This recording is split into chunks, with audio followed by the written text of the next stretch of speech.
Harry and Meghan just got a big wish granted as their daughter officially received a long-awaited royal title.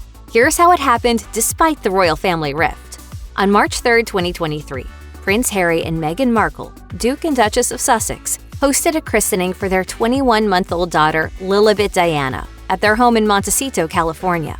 While it's often been speculated when and where Lilibet would be christened, royal experts always thought it unlikely that it would occur in the UK.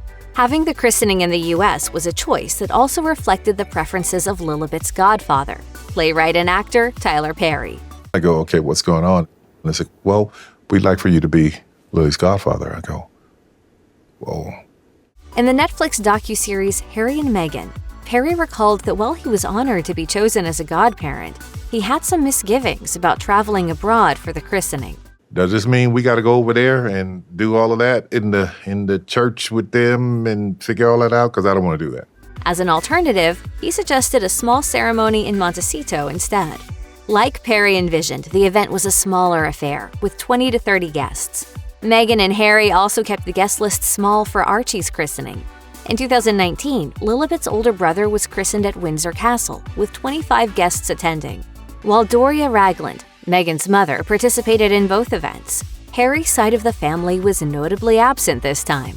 Even so, the ceremony provided a royal touch in terms of Lilibet's title. Prince Harry and Meghan Markle's spokesperson used Lilibet's new title for the first time when announcing her christening, saying, "I can confirm that Princess Lilibet Diana was christened on Friday, March 3rd, by the bishop in the Episcopal Diocese of Los Angeles, the Reverend John Taylor." As reported by People, Harry and Meghan invited King Charles, Queen Consort Camilla, and William and Catherine, Prince and Princess of Wales, to Lilibet's christening. While it is unknown exactly why the royals didn't attend, it appears they've been involved in discussions concerning the debut of Archie and Lilibet's titles. Now that the big reveal has occurred, Buckingham Palace has updated the line of succession on the official royal website to reflect their titles. According to a 1917 decision made by George V, Archie and Lilibet have had access to these titles since September 2022, following the death of Queen Elizabeth. George V's rule states that the current monarch's grandchildren who have a male royal parent can use prince or princess titles.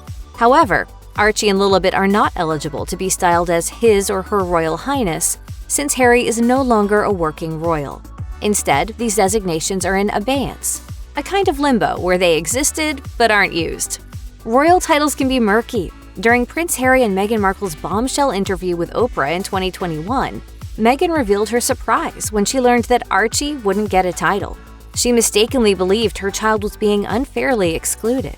They were saying they didn't want him to be a prince or a princess, not knowing what the gender would be, which would be different from protocol. At the time, Archie was a great-grandchild of the monarch, so he didn't qualify under George V's rules. However, to add to the confusion, Archie's cousins Prince George, Princess Charlotte, and Prince Louis have had their titles since birth. Although they too didn't fit George V's stipulations, another monarch intervened on their behalf, Queen Elizabeth. Since Prince George will one day be king, his great-grandmother wanted him to be designated a prince right away. She also decided to give his younger siblings the same privilege. Even though Elizabeth didn't expand this title option to her other great-grandchildren, Archie and Lilibet weren't alone in their lack of royal titles. Princess Anne's two children, Peter Phillips and Zara Tyndall, weren't eligible either, since George V's declaration specifies that it's the children of the monarch's sons who can be called prince and princess. However, in their case, when Queen Elizabeth offered to change the rules, their mother declined. Looking back, Anne was pleased with her decision. In 2020, she told Vanity Fair, "I think it was probably easier for them, and I think most people would argue that there are downsides to having titles. We can only wonder what effect the new titles will have on Prince Archie and Princess Lilibet in the years ahead." I just want them to be happy.